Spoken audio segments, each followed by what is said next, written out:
serie La Salvación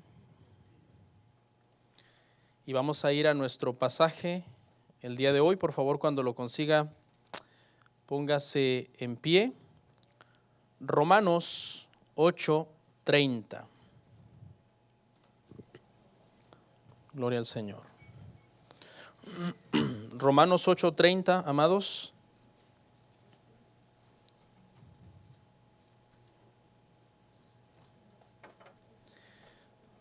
Puestos en pie, tenemos la costumbre de leer en pie la Escritura para dar inicio. Dice la palabra: a los que predestinó, a estos también llamó, y a los que llamó, a estos también justificó, y a los que justificó, a estos también glorificó. Amén. Vamos a orar, por favor. Te damos gracias, Padre nuestro, en este momento por tu palabra. Gracias por la vida, por la familia, por las bendiciones que nos das, por la salud, por la provisión. Gracias en este día, Padre, que nos permites reunirnos en tu casa para escuchar el Evangelio y poder aprender de tu palabra. En el nombre de Cristo Jesús. Amén. ¿Pueden sentarse, hermanos? Gloria al Señor. El tema del día de hoy, hermanos, se titula La justificación. Es el tema número 3. El primer tema se llamó la elección. El segundo tema se llamó la conversión. Fue el tema que vimos la semana pasada. Y el día de hoy vamos a ver la justificación. Si usted lee ahí conmigo en Romanos 8:30, se mencionan 4 términos. El primero dice a los que predestinó. Ese es el primer término. Y ya lo vimos en el tema 1, que se llamó la elección. Amén. Ahí estuvimos hablando acerca de la doctrina de la predestinación. Luego la segunda palabra que aparece ahí también dice, a estos también llamó. Y eso se refiere al llamamiento. Estudiamos la semana pasada que el llamamiento del Señor tiene dos incisos, por decirlo así. El A, el llamamiento general, y el B, el llamamiento eficaz. Ahorita explico un poco de ellos. Y la tercera palabra que sigue ahí también dice a los que llamó también, a los que llamó también los justificó. Esa es la palabra en la cual vamos a estudiar el día de hoy, la justificación. Y por último dice a estos también los glorificó, y ese será un tema en esta serie próximamente. En esta serie sobre la salvación estaremos hablando acerca de la glorificación. Pero el día de hoy hablaremos sobre la justificación. ¿Ok? Vamos a recapitular un poco nuestra serie. El primer tema estuvimos hablando acerca de la elección. Y dijimos que la elección es la doctrina de la predestinación por medio de la cual Dios elige soberanamente a los creyentes para salvación y la otra parte es la reprobación por medio de la cual Dios hace que los incrédulos paguen por sus pecados. Esa es la elección. Dios elige soberanamente a los creyentes para salvación y por medio de la reprobación Dios hace que por su justicia los incrédulos paguen por sus pecados. Sabemos que eso se refiere a la perdición. Básicamente de eso trató el tema número 1, la elección. Ahí está y usted lo puede volver a mirar las veces que sea necesario para que lo comprenda. Y luego la semana pasada hablamos de varios conceptos que dijimos que cuando todos estos conceptos se dan, sucede la conversión. Y son varios elementos. El primer elemento es el llamamiento general. Por eso dice, a los que predestinó también los llamó. Espérenme con las láminas cuando yo se las pida, por favor. Escuche, el llamamiento general es también conocido como un llamamiento externo y se refiere a la proclamación del evangelio. ¿Ok? Dios usa en el llamamiento general instrumentos humanos para predicar el evangelio a toda criatura, incluyendo a quienes rechazarán el evangelio. Ese es el llamamiento general del Evangelio. Se predica el Evangelio a todas personas sin distinción, incluyendo a las personas que lo rechazarán. Porque no sé si usted sabe, pero hay personas que rechazarán el Evangelio. Lo rechazarán. Mire, una vez a mí me tocó estar con una persona que estaba muriendo. Le faltaban escasos minutos para fallecer. Minutos. Y le dije, bueno, es su última oportunidad. Es una persona que había oído por años del Evangelio, que sus familiares le habían dado buen testimonio que eran cristianos. Y cuando le dije que si quería, ¿verdad?, aprovechar su última oportunidad, me dijo que no. A las 2 horas murió. Estaba ya con mascarilla, todo conectado a aparatos. No sé si usted sepa, pero hay personas que rechazarán el Evangelio hasta el final. Por eso en el llamamiento general se le predica también a ellos, a los que rechazarán el Evangelio. Después sigue la regeneración. Esa es la lámina correcta, esa sí es la correcta. Ya les expliqué la elección, les expliqué el llamamiento general. Y la regeneración, ¿qué es la regeneración? La regeneración es el nuevo nacimiento. Es el momento en que el Espíritu Santo viene a la vida de una persona y la resucita espiritualmente para que pueda responder con fe salvadora al llamamiento eficaz, que es el que sigue. Antes del llamamiento eficaz está, hermano, la regeneración. Entonces aquí quiero que le quede claro algo y lo vimos la semana pasada. Primero se nace de nuevo y después se responde al Evangelio. Una persona muerta espiritualmente no puede responder al Evangelio. Tradicionalmente se ha enseñado en la iglesia que la persona primero responde al Evangelio y luego en un proceso nace de nuevo. Eso está mal, ya vimos todas las citas. Yo solo estoy recapitulando y no me voy a detener para repetirlas. Puede usted ver este tema, fue el tema número 2 acerca de la conversión. ¿Ok? Después de la generación viene el llamamiento eficaz. El llamamiento eficaz es una convocatoria poderosa que Dios hace a sus elegidos, abriendo su corazón al mensaje. ¿Cómo abre el corazón de sus elegidos al mensaje? Por medio de la regeneración. Es decir, el Espíritu Santo llega a la persona, lo resucita y la persona dice, ok, entonces ahora reacciona al Evangelio.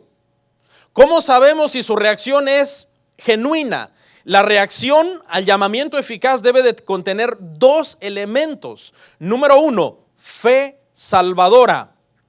¿Qué es fe salvadora? Es depositar toda la confianza en Jesús para obtener perdón de pecados y vida eterna. La fe salvadora es una rendición a Cristo completa, totalmente. La persona llega a una sumisión y rendición completa a Cristo. Y el segundo elemento que nos da a entender de que la respuesta al llamamiento eficaz fue genuina es el arrepentimiento. Y escuche lo que dijimos que era arrepentimiento la semana pasada. Arrepentimiento es una tristeza causada por el pecado y cuando dicho arrepentimiento es genuino, produce una convicción profunda por abandonar el pecado y apartarse del pecado. O sea, ¿cómo nosotros podemos saber si una persona de verdad se arrepintió o solamente fue remordimiento y medio que lloró un poquito y dijo que iba a cambiar pero no cambió? Lo sabemos porque no se deleita más en el pecado, no vive más practicando el pecado. Eventualmente puede fallar, puede pecar porque somos humanos, ¿ok? Pero cuando falla, su reacción es de dolor, de tristeza, de arrepentimiento. Inmediatamente lo reconoce, lo confiesa, pide perdón. Y esta persona cada vez más se santifica más. El cristiano no es el que supuestamente nació de nuevo y es igual. No, el cristiano no puede seguir siendo igual después de la conversión. El cristiano después de la conversión peca menos y se santifica más. Eventualmente peca, pero no se deleita en el pecado. Eso es un arrepentimiento genuino. La combinación de todos estos elementos da lugar a la conversión. ¿Y qué es la conversión? Escuche la definición que dimos la semana pasada. Volverse del pecado en arrepentimiento, es decir, dar la espalda al pecado y acudir a Cristo en fe salvadora. Eso es la conversión. Repito, volverse del pecado. Es decir, antes amabas y te deleitabas en el pecado, ahora le das la espalda al pecado y acudes a Cristo en fe salvadora, depositando toda tu confianza que su sacrificio es suficiente para, número 1, tus pecados sean perdonados y tú no tengas que pagar por ellos en el infierno, y número 2, para recibir la promesa de vida eterna. Ahora sí, pónganme la lámina que sigue, en donde por medio de esta analogía vamos a entender estos elementos que yo le expliqué. Y es una analogía un poco práctica para que nos ayude a agarrar todos estos elementos, porque quizás así como se los describí, usted se le hizo bolas y se enredó un poquito. Escuche, vamos a suponer esa persona que usted ve ahí, ese dibujito, ahí están todos los elementos para la conversión. La cabeza, vamos a usar las extremidades de ese cuerpo. La cabeza es la elección. Dios elige soberanamente a los suyos para ser salvos. ¿Ok? La mano derecha de ese muñequito, si yo digo derecha porque pienso que me está mirando a mí, ¿ok? Es la regeneración. Después de la elección sigue la regeneración. ¿Qué significa eso? Dios lo eligió y luego lo regenera, es decir, provoca que nazca de nuevo para que la persona pueda hacer caso al otro brazo. La cabeza va a ser la elección, un brazo va a ser la regeneración, el otro brazo va a ser el llamado. Cuando la persona es elegida, luego es regenerada y entonces responde al llamado. Pero ¿cómo sabemos que su respuesta es genuina? Las dos piernas. Una pierna es arrepentimiento y la otra pierna es fe salvadora. Es decir, camina en fe salvadora y en arrepentimiento. ¿Qué es fe salvadora? Fe salvadora es depositar toda tu confianza en Jesús para perdón de pecados y vida eterna. Y arrepentimiento, tener una convicción profunda de no vivir más en pecado. Hay personas que caminan solo con una pierna, ¿no? Estamos hablando metafóricamente, obviamente. Dicen, yo solamente tengo fe en Jesús, con una pierna. Yo solamente tengo fe en Jesús, que Él es mi Salvador, que Él me puede salvar, que Él murió por mí. Pero no se les ve la otra pierna, no se les ve el arrepentimiento. De repente ves que ya andan por allá en el pecado, deleitándose en el mundo. Entonces, usted necesita ambas piernas, hablando metafóricamente, para caminar su caminar cristiano. El caminar cristiano lo debemos caminar en fe salvadora y en arrepentimiento. Cada paso que usted da debe ser en fe salvadora, en arrepentimiento, en fe salvadora, en arrepentimiento. Si no camina bien, ¿qué va a pasar? Se va a caer. No va a permanecer en el camino. Hay gente que nunca se ha arrepentido genuinamente y por eso el cristianismo es un suplicio para ellos.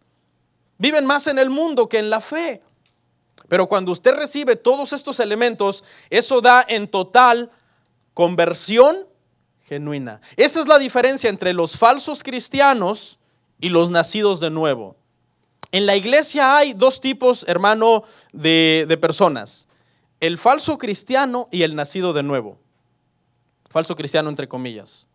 Es el que tiene años pero nunca da frutos, nunca cambia, nunca deja las malas palabras, nunca deja su tentación por el alcohol, nunca deja su tentación por la lascivia, por el morbo, por la pornografía, por el adulterio, por la fornicación. Arrastra toda su vida, esa pierna de arrepentimiento la tiene dañada, la lleva arrastrada. Solamente va caminando con una en fe esperando a que Dios me salve. No funciona así. Si no hay arrepentimiento genuino, no hay conversión genuina. Así que, hermanos, aléjense, apártense del pecado. Yo no tendría que decírselos. Eso es natural. Cuando tú naces de nuevo, tu naturaleza es cambiada. Entonces concluimos, estamos en la recapitulación, antes de entrar a nuestro tema de la justificación, que la conversión es la respuesta humana al evangelio. Eso es la conversión. Quiero que le quede claro, porque ahora es donde vamos a entrar a hacer una diferencia entre conversión y justificación. ¿Cuál es la diferencia? Escuche, conversión es la respuesta humana al evangelio, a la proclamación del evangelio. A ese humana póngale entre comillas, abra paréntesis y póngale orquestado soberanamente por la elección de Dios, llamado eficaz y regeneración. O sea, aparentemente es una respuesta humana, pero detrás de esa respuesta humana es Dios quien lo está orquestando soberanamente, porque es elegido. ¿Y qué es la justificación entonces? Escuche, la justificación es la respuesta de Dios a la conversión. Cuando la conversión de una persona se completa pasando por todos esos elementos, entonces Dios entra en acción trayendo la justificación. La conversión es la respuesta humana al evangelio y la justificación es la respuesta divina a la conversión. No se preocupe, este término vamos a tratar de aclararlo durante todo el tema. ¿Ok? Pero antes de entrar al tema, hermanos, quiero recapitularles o hablarles un poco acerca de esta doctrina de la justificación por fe. Esta doctrina de la justificación por fe es la doctrina que a nosotros nos separa y nos diferencia de todas las demás religiones que existen en el mundo. Nosotros, los evangélicos, los protestantes, los cristianos, los que creemos en la Biblia, somos el único movimiento en todo el planeta Tierra que creemos que la justificación del hombre es solo por fe, sin obras. Ahora, no entienda que no debemos de tener obras, usted lo va a comprender conforme avancemos. Esta doctrina de la justificación por fe se había perdido en la iglesia por más de 1000 años. En el año 325, cuando la iglesia cristiana pasó a ser la iglesia del Imperio Romano, las doctrinas bíblicas de los apóstoles comenzaron a tergiversarse y comenzaron a perderse, porque la iglesia se contaminó. Comenzaron a entrar muchas personas a la iglesia que por medio de dinero compraban puestos o compraban cargos eclesiásticos, y la iglesia comenzó a contaminarse. Del año 325 al año 1500, esta doctrina se perdió. No fue sino hasta en el siglo XVI, en el año 1515 aproximadamente, entre 1510 y 1515, que esta doctrina de la justificación por fe se recuperó. Entonces, hablemos un poco de esta historia, porque considero, hermanos, que esto les va a ayudar a entender un poco qué es la justificación por fe y nos va a ayudar. Detrás de esta doctrina de la justificación, hermanos, por fe solamente, hubo una controversia tan grande que dividió para siempre a la iglesia romana y al protestantismo. Dios usó a Martín Lutero para recuperar esta doctrina bíblica. Cada vez que hablamos de la justificación por fe, es imposible que no hablemos de Lutero. Martín Lutero fue el elemento, fue la persona que Dios usó para que esta doctrina se recuperara, porque esta doctrina se había perdido. Martín Lutero era un estudiante experto en leyes, era un hombre eminente y destacado. Estaba estudiando leyes cuando en el año 1505 él se encontró atrapado en una tormenta eléctrica. Era una tormenta eléctrica tan agresiva que los rayos caían a diestra y a siniestra, y él temió por su vida. Él dijo: seguramente pereceré en esta tormenta. En su entendimiento de lo que era la religión y quién era Dios, porque no existía el protestantismo todavía, él exclamó a un santo católico. Él exclamó y dijo: Santa Ana, sálvame, y si me ayudas me haré un monje. Paradójicamente, muchos años después, cuando él nació de nuevo, él repudió la veneración a los santos. Pero paradójicamente así fue como él exclamó en aquel entonces, cuando él no tenía entendimiento de la gracia ni de que eso estaba prohibido. ¿Ok? Cuando se volvió monje, comenzó a estudiar el Antiguo Testamento y aplicó todo su conocimiento sobre abogacía y sobre leyes a la ley de Dios, lo cual le causó serios conflictos, porque encontró pasajes tan duros en el Antiguo Testamento que lo hacían entender que para poder ser justificado ante Dios había que ser perfecto. Porque él comenzó a aplicar las técnicas legales de abogacía a la palabra de Dios y a la justicia de Dios. Se comenzó a dar cuenta que Dios era demasiado santo y demasiado justo. Pero a él le enseñaban como monje que era por méritos que él tenía que llegar a ser justificado. Le causó conflictos tan graves que casi se vuelve loco. Alguna vez cuentan sus biógrafos que le preguntaron a Martín Lutero: ¿tú amas a Dios? Y Martín Lutero respondió: ¿amar a Dios? A veces odio a Dios. A veces siento que Cristo es un juez airado que viene con una espada directamente hacia mí. Le afectó muchísimo. Comenzó a sufrir hasta delirios de persecución. Algunas veces decía que esta semana moriré. Todas las semanas él estaba diciendo: esta semana moriré, esta semana seguramente moriré. Entró en un temor constante por su vida y en delirio de persecución. porque cuando él aplicaba la ley, a la ley de Dios, se daba cuenta que era imposible por méritos humanos llegar a ser justificado delante del Señor. Pero los sacrificios de él fueron muy, muy grandes. Ayunaba al punto que dañó para siempre su estómago. Dañó para siempre su estómago. Él cuando ya salió de todo el movimiento romano quedó afectado. Sufría muchísima gastritis por los ayunos que él hacía, porque él estaba tratando de llegar a ser perfecto como la ley de Dios lo requería. Hacía vigilias casi siempre desvelándose, tratando de infringirse penitencias, pasaba frío, se confesaba por horas. En una ocasión relatan sus biógrafos que se confesó por 6 horas, lo cual lo hacía solamente para confesar trivialidades, cosas sin importancia. Y uno de sus mentores, que se llamaba Staupitz, se enojó con él y le dijo: si quieres que Cristo te perdone pecados verdaderos, trae pecados verdaderos, trae blasfemia, trae fornicación, trae homicidio en lugar de esos pecadillos. Pero es que él vivía constantemente sintiéndose condenado, y por eso él trataba por méritos personales de ser justificado ante Dios. Pero él dijo, los sacrificios que hacía no le daban paz para con Dios. Se sentía más alejado de Dios, sentía que Dios estaba más airado con él entre más él se sacrificaba. Hasta que llegó lo que se conoce en la vida de Lutero como la experiencia de la torre. En su estudio bíblico del libro de Romanos, Martín Lutero llegó al entendimiento bíblico de lo que es la justificación. Y llegó a entender cómo Dios puede ser misericordioso sin comprometer su justicia. Les voy a leer textualmente cómo lo expresó. Leo.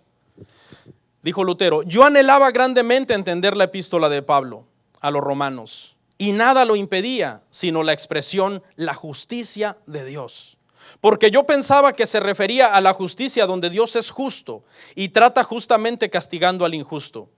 Mi situación era que, aun siendo un monje impecable, yo estaba frente a Dios como un pecador atormentado de conciencia, sabiendo que mis méritos no lo aplacarían.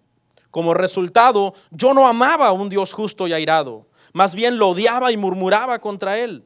Sin embargo, me aferraba al querido Pablo, el apóstol Pablo, y tenía un gran anhelo por saber de qué estaba hablando.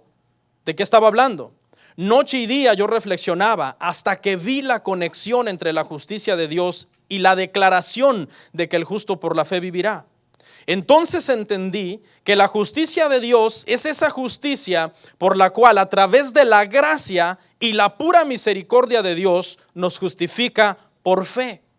De allí en adelante sentí como si hubiese nacido de nuevo y hubiese entrado por las puertas del paraíso. Toda la escritura tomó un nuevo significado, y donde antes la justicia de Dios me llenaba de odio, ahora llegaría a ser para mí una inexpresable y dulce fuente de gran amor. El pasaje de el justo por la fe vivirá se volvió para mí la puerta del cielo.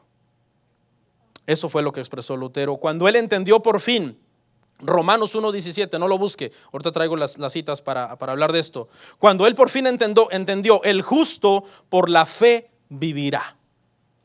O sea, el justo no será justificado por sus méritos, sino por la fe que ha depositado en Jesucristo para salvación, fe salvadora y arrepentimiento genuino.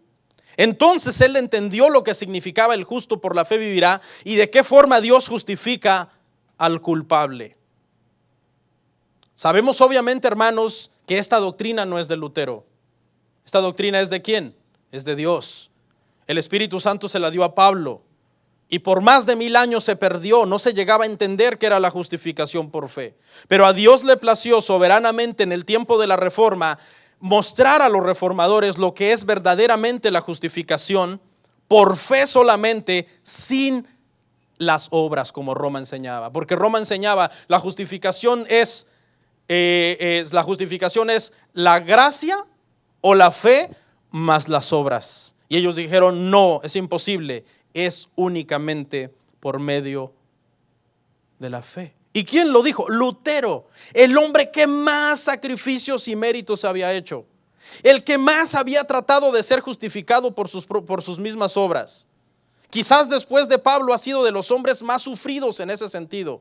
sufridos en el sentido de tratar de ser justificado por sus méritos. Ninguno de nosotros hemos hecho ninguno de esos sacrificios. Él los hizo, pero eso lo llevó al entendimiento que no tenía paz para con Dios por medio de esos sacrificios. La justificación es solamente por la fe, sin las obras. Y es lo que separó para siempre al protestantismo de la iglesia romana. Ok, veamos en qué momento se produce la justificación. Porque yo les dije que la justificación es la respuesta de Dios a la conversión. Y quiero probarlo con la Biblia. Romanos 3:26. Ok, sucede la conversión, ¿qué sigue? Sigue la justificación. Y ahorita vamos a entender qué es la justificación. Romanos 3:26 dice: con la mira de manifestar en este tiempo su justicia, a fin de que Él sea el justo y el que justifica. ¿A quién justifica el Señor? Lea conmigo la parte final. Al que es de la fe de Jesús. O sea, el Señor no anda justificando a cualquiera. El Señor justifica al que es de la fe en Jesús. Otra cita, Romanos 5:1. Es bueno que nos apoyemos en varias citas, porque la Biblia es su mismo intérprete. Justificados pues por la fe, tenemos paz para con Dios, por medio de nuestro Señor Jesucristo. ¿Cómo somos justificados?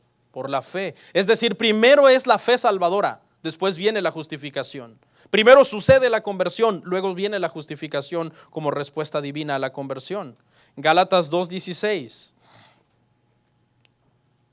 Sabiendo que el hombre es justificado por las obras, sabiendo que el hombre no es justificado por las obras de la ley, sino por la fe de Jesucristo, nosotros también hemos creído en Jesucristo para ser justificados por la fe de Cristo y no por las obras de la ley. Por cuanto por las obras de la ley nadie será justificado. ¿Quién dijo esto? Pablo, un experto en leyes. Pablo era un abogado también, igual que Lutero.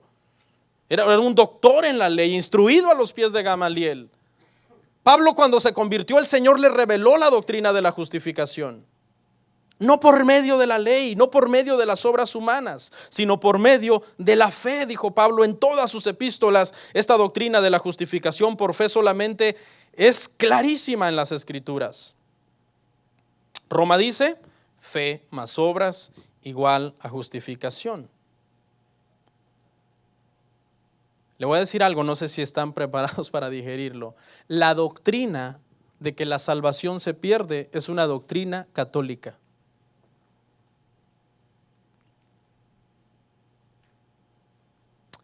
Los legalistas de hoy, hermanos, aborrecen a Roma. Mire, ponen imágenes quebrando al santo, quebrando a la Virgen con un martillo.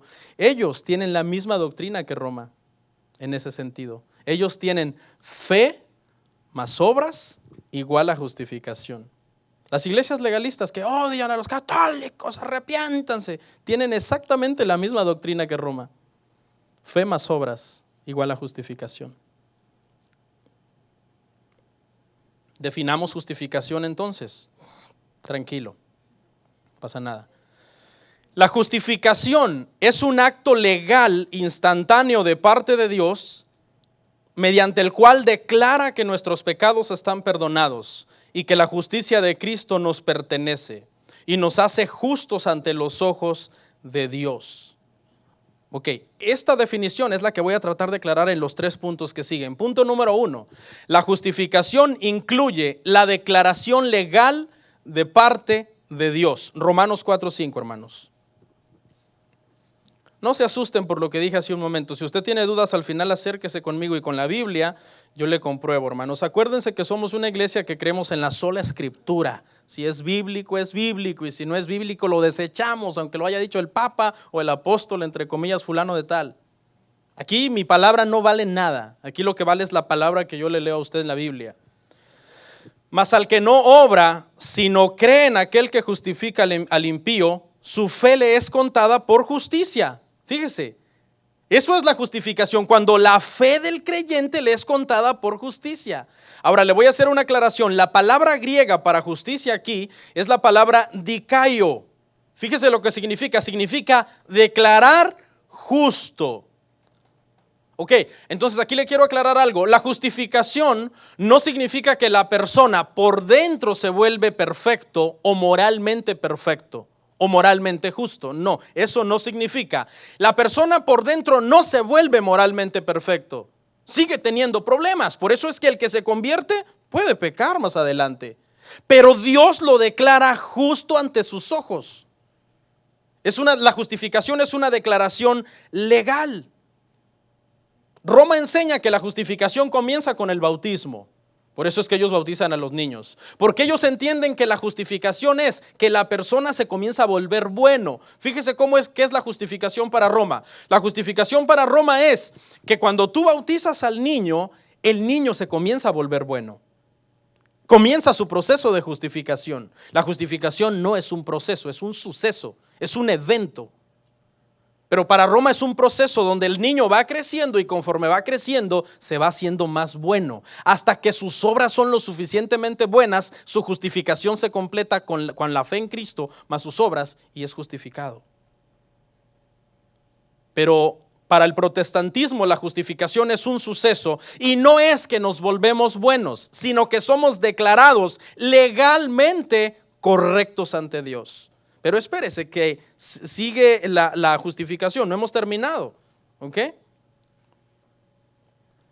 Romanos 8, 33 al 34. Para que entendamos que la justificación consiste en quitar el veredicto de culpables. Romanos 8, 33 al 34 dice: ¿quién acusará a los escogidos de Dios? Escogidos de Dios. Allá eso habla de la elección. Dios es el que justifica, es decir, el que declara legalmente correcto al pecador. ¿Quién es el que condenará? Pablo está preguntando. Cristo es el que murió. O sea, ¿cómo te pueden condenar en el infierno por los pecados que Cristo pagó por ti en la cruz? ¿Verdad que eso no se puede? Entonces, ¿para qué Cristo los pagó en la cruz? Cristo es el que murió. Más aún, el que también resucitó, el que además está a la diestra de Dios y el que también intercede por nosotros. Condenar es ser encontrado culpable. Eso es condenar. Justificar es ser declarado inocente. ¿Porque eres bueno? ¿Porque te volviste bueno al volverte cristiano? No, porque Dios te justificó. Ah, pastor, ¿eso significa que puedo pecar? No, porque tienes dos piernas, una de fe salvadora y una de arrepentimiento. Si no caminas con las dos, no eres nacido de Dios. No sé, como que esto va a comenzar a encajar una parte con otra y usted va a ir comenzando a entender el evangelio y la salvación. En otras palabras, convicción es entonces, leo, que aunque nosotros como pecadores convictos, no obstante, somos llamados justos ante sus ojos. Quedándonos claro que esto no cambia nuestro interior, sino simplemente es una declaración legal. ¿Qué es lo que cambia nuestro interior? La santificación, que es un tema que vamos a ver en la salvación. Porque un cristiano pecador que no ama la santificación no es cristiano. La santificación, el cristiano ama la santificación. Aborrece el pecado. En lo más mínimo quiere agradar a Dios. Le voy a dar un ejemplo práctico para que usted entienda hasta acá, hasta dónde vamos, para que nos quede un poco más claro. ¿Ok? Escuche la diferencia. Ya dijimos que una diferencia de conversión y justificación es: conversión es la respuesta humana al evangelio, justificación es la respuesta divina a la conversión. Veamos otra diferencia. Escuche, conversión es lo que Dios hace dentro de nosotros. Eso es conversión, que es justificación. Justificación es algo que Dios hace por nosotros. ¿Ve la diferencia? La conversión es dentro, la justificación es por. Se lo voy a ilustrar con una ilustración práctica. ¿Okay? Supongamos que una persona tiene dos problemas.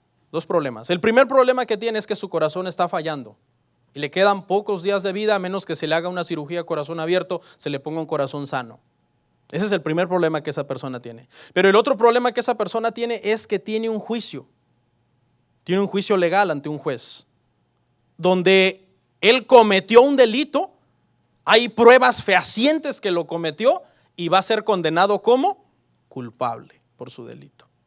Entonces fíjese lo que es conversión y justificación.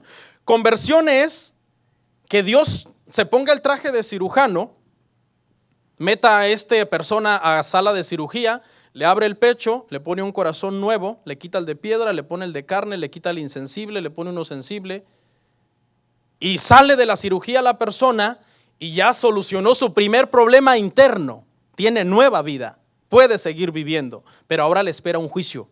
Entonces Dios agarra, se quita el traje de cirujano, se pone el traje de juez, lo mete a la corte y le dice: te declaro inocente del delito por el que está siendo perseguido. Esa es la diferencia entre conversión y justificación. La conversión es dentro de mí, Dios lo hace dentro de mí. La conversión es algo que Dios hace por mí.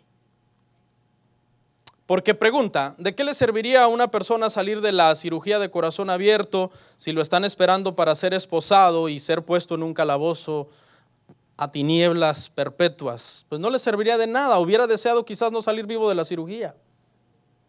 Pero no, Dios completa nuestro gozo, convirtiéndonos por dentro, por medio de su elección, de su llamamiento eficaz, de su regeneración, la fe salvadora que Él nos la da porque nuestro corazón no la puede producir, creando una tristeza profunda por el pecado para que lleguemos a arrepentirnos profundamente. Y después viene el Señor y nos declara inocentes. Pastor, pero ¿por qué inocentes si es que somos culpables? Porque no sé si usted sepa, pero nosotros antes de la conversión, antes de la justificación, merecíamos ¿qué? El infierno. ¿Por qué? Porque éramos culpables de pecado. Vamos al punto 2. Sigo explicando entonces la justificación. El punto 1 fue, hermanos, que Dios nos declara legalmente correctos ante Él. ¿Okay? El punto 2 es que nos declara justos ante sus ojos. Parece mucho uno al otro, pero veamos dos diferencias. En primer lugar, cuando Dios nos declara justos ante sus ojos, esto significa, escuche, que no tenemos que pagar por el pecado, incluyendo, y esto a muchos le va a causar conflicto, el pecado pasado, presente y futuro. Y la persona no tiene conflicto con entender que Cristo pagó por el pecado presente y el pasado y el presente. Donde la gente entra en conflicto es en pensar que Cristo pagó por el pecado futuro. ¿Por qué? Porque lo entienden como una invitación a pecar, ¿sí o no? Ah, Cristo pagó. Cuando Cristo murió en la cruz, ¿pagó por mis pecados futuros? Pues claro, ni modo que lo haya sido un sacrificio a medias. Lo que pasa es que ahora, como tú naciste de nuevo, aborreces el pecado. Los pecados eventuales que cometas en tu vida ya fueron cubiertos. ¿Por qué? Porque eres hijo de Dios, nacido de Dios, caminas en arrepentimiento genuino y en santificación cada día. Entonces, no se asombre cuando yo le digo que el Señor pagó por pecados pasados, presentes y futuros. Si nosotros decimos que Jesús no pagó por nuestros pecados futuros, estamos diciendo que el Señor espera que cuando una persona se convierte de nuevo, nunca más vuelva a pecar. No, Dios sabe que el que se convierte de nuevo eventualmente, aisladamente, aún sin querer, vuelve a pecar. Por eso que los pecados futuros están cubiertos. Qué silencio. Decir que Dios no pagó por los pecados futuros, que Cristo no pagó por los pecados futuros en la cruz, es una ignorancia de quién es Dios. Estamos viendo a un Dios que hace las cosas a medias, a un Cristo que dijo: moriré por los pecados pasados y presentes al momento de la conversión, pero por los del futuro ahí veremos. ¿Qué clase de Dios es ese? ¿Un Cristo que no sabe si puede salvar o que trata de salvar y a la mera hora no puede? Por favor, hermanos, ya tenemos muchos años estudiando quién es Dios. ¿Sabe qué dice el pastor Paul Washer? El pastor Paul Washer dice que uno de los problemas más graves de los cristianos es que no saben quién es Dios. Y él dice que el domingo a las 11 de la mañana en Estados Unidos es la hora más grande de idolatría a nivel mundial, porque es la hora en que las iglesias cristianas están llenas de gente adorando a un Dios que no conocen. O sea, están en idolatría. Mucha gente dice: no, este es un país cristiano de muchos cristianos y todos los domingos uno ve que los freeways están vacíos porque la gente está en la iglesia. La pregunta es: ¿esa gente que está ahí conoce a Dios? ¿Al Dios de la Biblia? ¿El carácter de Dios? ¿La naturaleza de Dios? ¿Su santidad? ¿Su obra en la cruz? ¿Cómo Él justifica? Esa sería una buena pregunta. Romanos 8:1.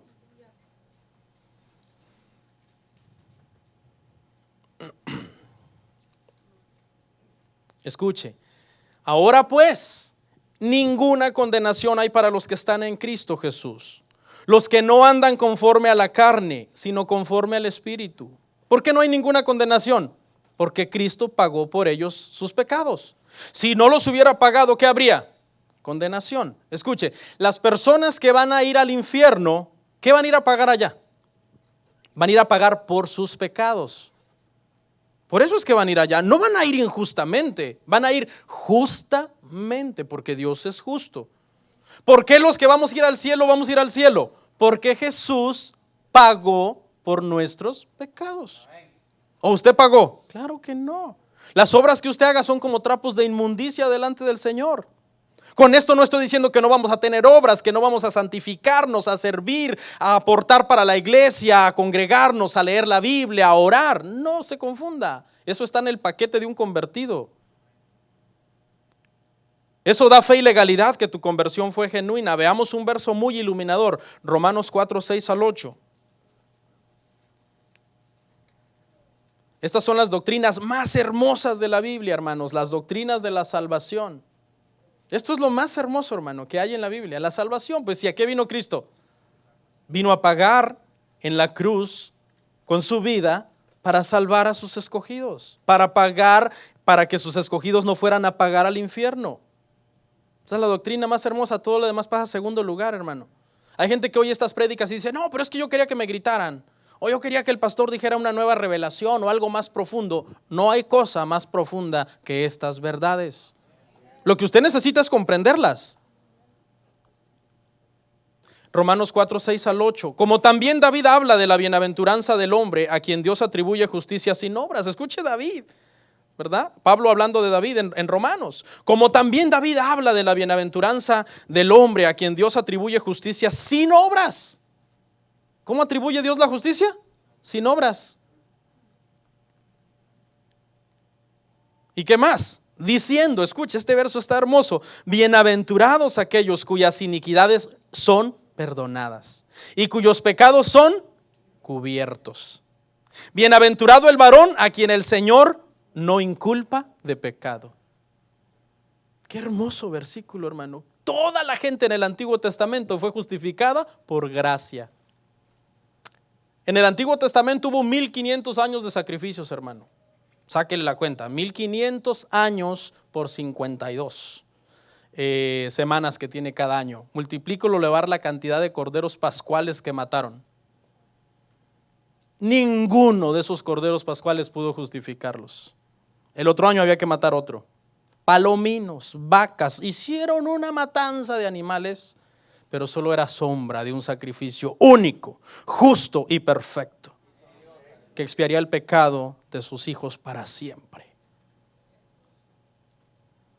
Segundo aspecto de que Dios declare justos ante sus ojos a los justificados. El primero dijimos, hermanos, que es no pagar por el pecado en el infierno. Ok, pero ¿qué falta? El segundo es que Dios nos acredita los méritos de la justicia y obediencia perfecta de Cristo. Le voy a dar un ejemplo. Cuando Adán fue creado y Adán todavía no había pecado ni había hecho nada bueno, o sea, no había hecho nada malo ni nada bueno, Adán estaba en un estado de neutralidad. No había hecho nada malo ni había hecho nada bueno. No tenía pecado ni tenía un récord de cosas justas que haya hecho ante Dios. Eso fue un estado de neutralidad para Adán.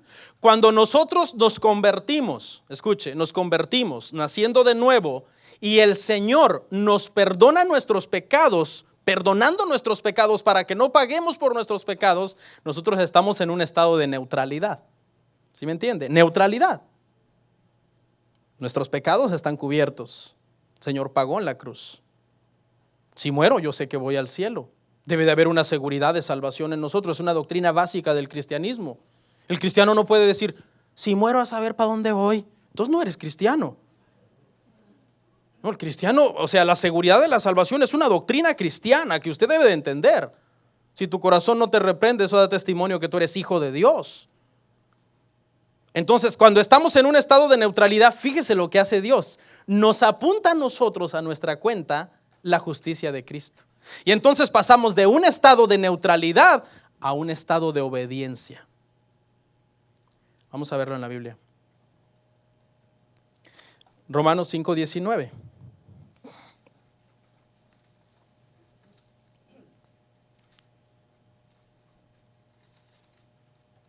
Veamos cómo el Señor nos... Y este es el punto 3. Porque así como por la desobediencia de un hombre, los muchos fueron constituidos pecadores. ¿Quién fue ese hombre? Fue Adán. Así también por la obediencia de uno, ¿de quién?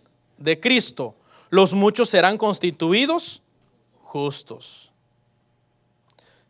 Enfatizo un poco y remarco, la justificación no es que nos volvemos perfectos por dentro, sino que aún no siendo perfectos, somos declarados legalmente correctos ante Dios. En el juicio, el juez eterno nos declara inocentes, no culpables. ¿Por qué? Porque la sangre de Cristo pagó por nuestros pecados que nosotros debíamos de ir a pagar, pero además Dios en su infinita sabiduría vino y la obediencia perfecta de Cristo y la justicia perfecta de Cristo nos la puso a nuestra cuenta. Es como si usted no tiene dinero, hermano, en su banco. Está cero, como dicen los hermanos de Honduras, está hule. Y entonces alguien viene y usted le platica, ¿verdad? No, pues fíjate que no tengo dinero ni nada. Y esa persona se siente movido a misericordia y le hace un depósito a usted. Ahora usted ya tiene dinero.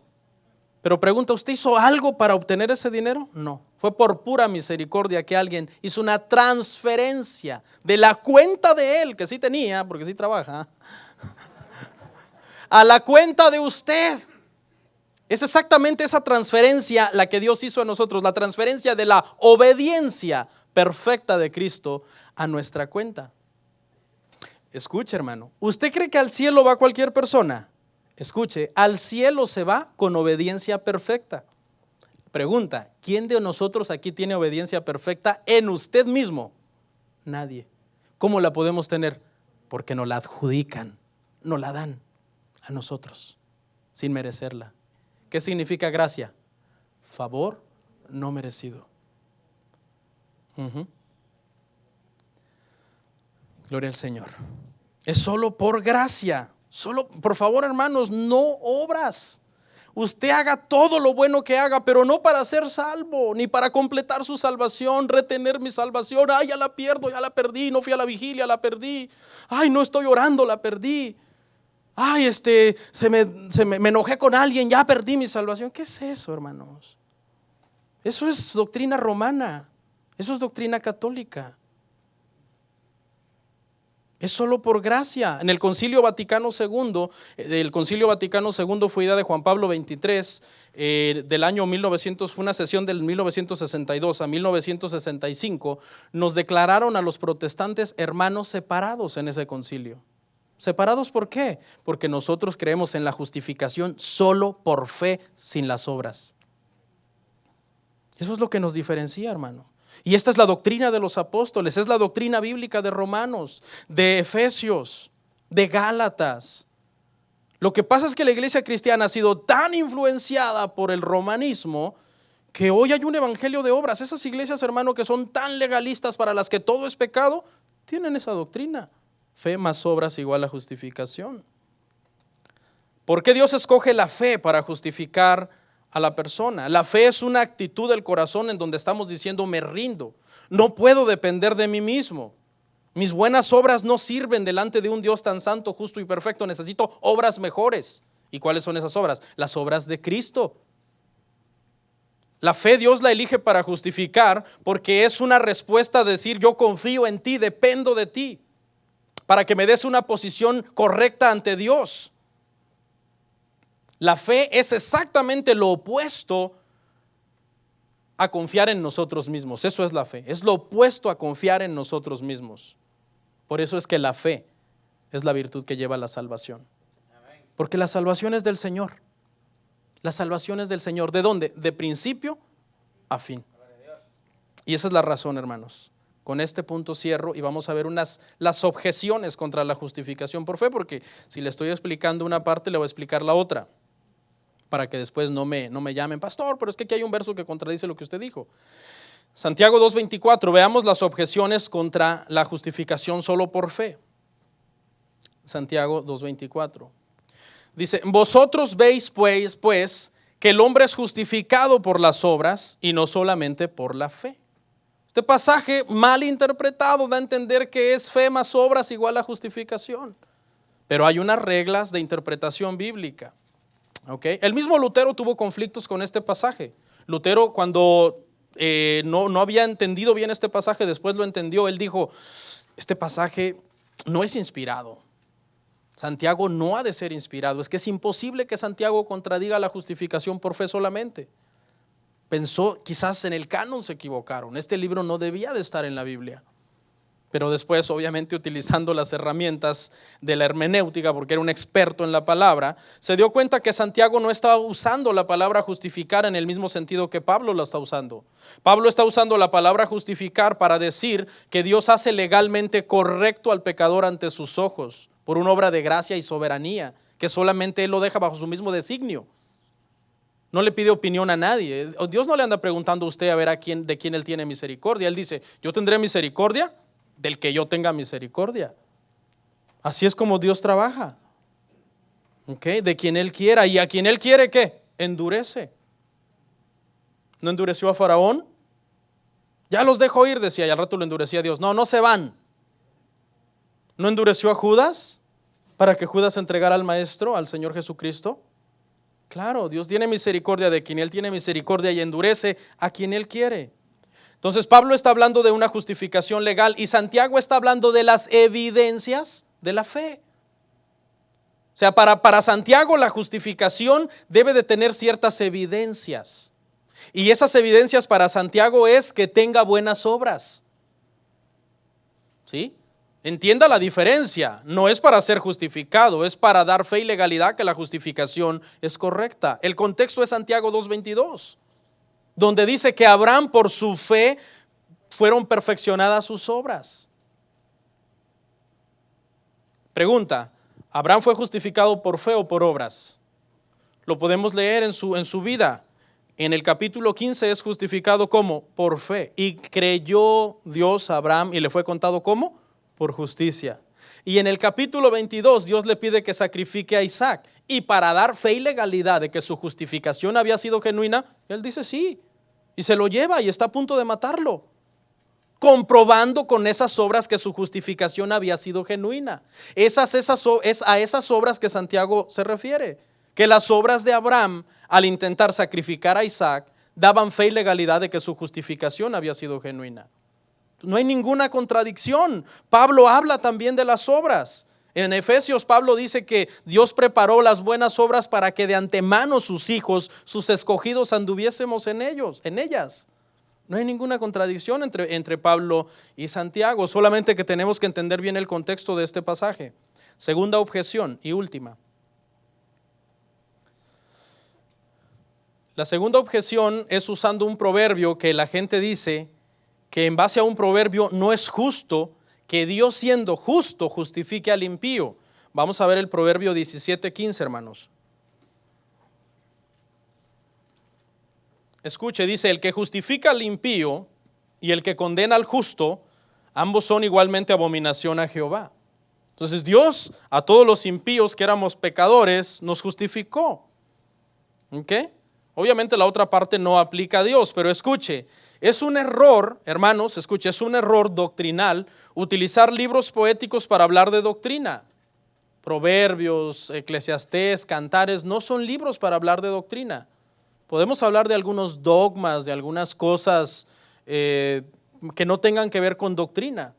Ese es el primer error. El segundo error es que en el contexto de este proverbio, hermanos, se refiere a un juez terrenal que se ha dejado corromper cometiendo cohecho para burlar el sistema de leyes terrenales. Eso es lo que Dios aborrece. Un juez terrenal que tras cometer cohecho, es decir, recibir un soborno, se corrompe y dice el inocente es culpable y el culpable es inocente. Eso no aplica al juez de toda la tierra. Y en tercer lugar, el error que se comete en esta objeción es pensar que Dios justifica al impío de la nada. No, Dios no justifica al impío de la nada. Dios, primeramente, le atribuye que Cristo pagó por los pecados del impío en la cruz, por lo tanto él ya no puede pagar. Y agarra la obediencia y justicia perfecta de Cristo y se la atribuye al impío. Entonces no es de la nada, es por medio de una transferencia, ¿ok? Tanto de pecados, yo le transfiero mis pecados a Cristo para que Él me los pague en la cruz, y Él me transfiere su obediencia perfecta para que yo vaya al cielo. Entonces no es una justificación de la nada. La salvación del Señor es así. Ahora, aquí vamos a aclarar algo, escuche. Ok, entonces, pero ¿cómo yo sé? O sea, si Cristo murió, pagó por mis pecados, son transferidos mis pecados a Él y la justicia de Él me es transferida a mí. ¿Cómo yo sé que fue eso? Porque yo camino en fe. Es por la fe en Él. ¿Ok? Es por la fe en Él. No es que Cristo vino y se le transfirió la justicia de Él a todos y todos transfiérame mis pecados. No, es por la fe salvadora. Es decir, yo he depositado mi fe en Él para salvación y camino en arrepentimiento. Eso produce que mis pecados le sean transferidos a Él y su obediencia y su justicia me sean transferidos a mí. Pero hermano, usted debe preguntarse si usted es un nacido de nuevo. Usted vea, hermano, su conducta, su forma de caminar, su forma de caminar en Cristo. ¿Usted está caminando en fe y arrepentimiento? Porque usted no puede estar contando con que ay, mis pecados le fueron transferidos a Cristo y usted seguir echándose sus tequilas. No. Ay, todos Cristo cargó con todo, hasta los futuros. Entonces ahí el año que viene, hermanos, vamos a echarnos unas cubitas. Eso es evidencia de que no ha nacido de nuevo, no ha entendido el evangelio. Es un error terrible eso, que la gente no entiende la gracia, abusan de la gracia. Pablo dijo, no conviertan la gracia en libertinaje. Veamos este sistema de transferencia, tanto de culpa, tanto de santificación como de pecado. Es un sistema que Dios usó, es un sistema válido desde el Antiguo Testamento. Con esto terminamos. Isaías 61:10, por favor, hermanos. Escuche, este sistema de transferencia es un sistema hermoso que Dios ideó, inventó y creó para salvar al pecador. Escuche, en gran manera me gozaré en Jehová, mi alma se alegrará en mi Dios, porque me vistió con vestiduras de salvación, ¿okay? Me rodeó de manto de justicia, como novio me atavió y como a novia adornada con sus joyas. Desde el Antiguo Testamento vemos que Dios es el que salva porque Él quiere. Él es el que atribuye un manto de justicia porque Él quiere. ¿Cuántas veces el Señor no salvó en términos literales de sus enemigos a Israel? Porque Él quiso. ¿Cuántas veces no justificó el Señor a los israelitas? Porque Él quiso. Ahora, esta doctrina es clarísima en el Nuevo Testamento, de transferencia, tanto de culpa como de obediencia. Vea, en primer lugar, hermanos, en el Nuevo Testamento esto es clarísimo. En primer lugar, cuando Adán peca, transfiere su culpa a todos sus descendientes. Romanos 5:12. Vea este sistema de transferencia, cómo va para adelante, para atrás, y se va aplicando, Dios lo va aplicando para hacer la obra de salvación. Es hermoso estos tres pasajes. Por tanto, como el pecado entró en el mundo por un hombre, por el pecado la muerte, así la muerte pasó a todos los hombres, por cuanto todos pecaron. ¿Cómo pasó el pecado a todos los descendientes de Adán? Por transferencia. Adán pecó y sus pecados fueron transferidos a su descendencia. ¿Le pedimos a Adán que lo hiciera? No. Nos fueron transferidos. Ok, sigue la transferencia para allá y para acá, para atrás y para adelante. Veamos la segunda transferencia. Escuche, Cristo murió y sufrió porque nuestros pecados le fueron transferidos a Él. Primera de Corintios 15:3. Primera de Corintios 15:3. Dice, porque primeramente os he enseñado lo que asimismo recibí, que Cristo murió por nuestros pecados conforme a las Escrituras. Cristo no murió por sus pecados. ¿Por qué? Porque no tenía pecado. Entonces, ¿por qué murió? Por los nuestros, por los que hemos depositado fe salvadora y arrepentimiento genuino en Él. ¿Ok? Veamos la transferencia. Adán nos transfiere sus pecados. Ahora nosotros se los transferimos a Cristo. Pero la cosa no termina ahí. Vea lo maravilloso que hace Dios. La justicia de Cristo nos es transferida a nosotros. Romanos 5:17. Romanos 5:17, hermanos. Ya es la última cita de hoy. Pues si por la transgresión de uno solo reinó la muerte, mucho más reinarán en vida por uno solo, Jesucristo, los que reciben la abundancia de la gracia y el don de la justicia. Adán nos transfirió sus pecados. Nosotros en fe salvadora y arrepentimiento genuino, el Señor se los transfiere a Cristo. Cristo en la cruz muere, nos hace libres de esa condenación, muere en obediencia perfecta. El Padre agarra la obediencia perfecta de Él y nos la transfiere a nosotros. Eso es la justificación. Ser declarados delante de Dios no culpables. Pero no solo no culpables, sino justos.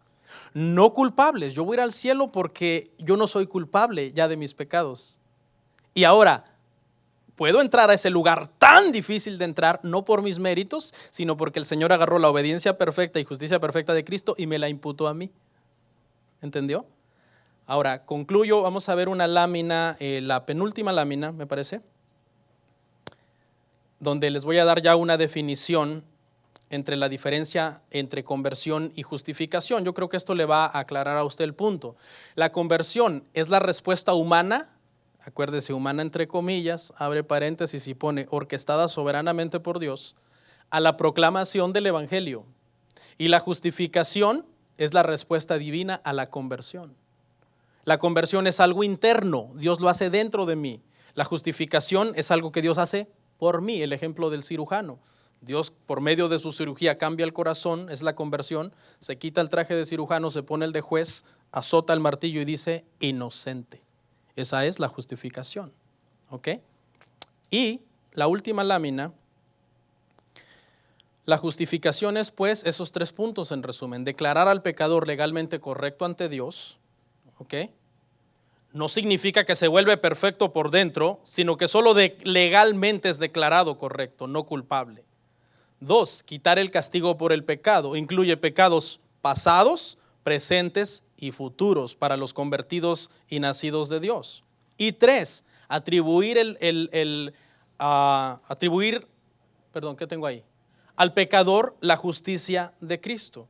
Justicia perfecta que se requiere para poder entrar al cielo. Por eso es que les hago tanto énfasis. No es por obras, no se entra al cielo por obras, sino por la obra expiatoria de Jesús en la cruz. Leo 4 conclusiones y ya, los tengo con esto hace rato. Sorry, hermanos, es como una maña de los pastores que es como que los lleva uno así para que aguanten, porque hay unos que se están ya desesperando, ya casi. Vénganse bien desayunados, hermanos, no venga a la iglesia con sueño. Mire, si usted pasó anoche, hermano, toda la noche ahí en el teléfono, en el iPad, en sus videojuegos, en sus cosas que no edifican, no venga a estorbarnos, a contaminarnos con sueño. Quédese allá en su casa, duerma hasta que le hinchen los ojos, ¿ok? Porque gente, hermano, aquí estamos oyendo la palabra de Dios. Usted debe de venir en sacrificio vivo, santo, agradable a Dios. No, pero no le pongamos un partido, hermano, porque no, ¿a qué se le van a cerrar los ojos? No, las pupilas se le dilatan, hermano. Casi se come la televisión con los ojos. Eso habla de sus prioridades de usted. Y sus prioridades son las que determinarán dónde pasará su eternidad. Escuche. 4 conclusiones, las leo y termino. Esta doctrina, ¿cuál debe de ser la postura del corazón humano ante la doctrina de la justificación? Escuche, número 1, esta doctrina nos ofrece una genuina esperanza a todos, ya que no hay otra forma de poder llegar a ser justo ante Dios por méritos personales. Esta doctrina de la justificación le da una esperanza a todo el que oiga el evangelio. Porque no es por obras, o sea, aquí no es de que aquel es más bueno que yo, aquel merece más el cielo, no es por obras. 2, la salvación es algo que se recibe solo por medio de la fe. Cualquier oyente del evangelio puede tener la esperanza de que la vida eterna se ofrece gratuitamente para él. 3, esta doctrina nos da el consuelo de que Dios no nos hará pagar por los pecados, pues nos han sido perdonados por los méritos de Cristo en la cruz. Y 4, la doctrina de la justificación debe proporcionarnos un gran sentido de gozo, ya que no somos culpables ante Dios, sino declarados justos para siempre ante Él. Vamos a orar.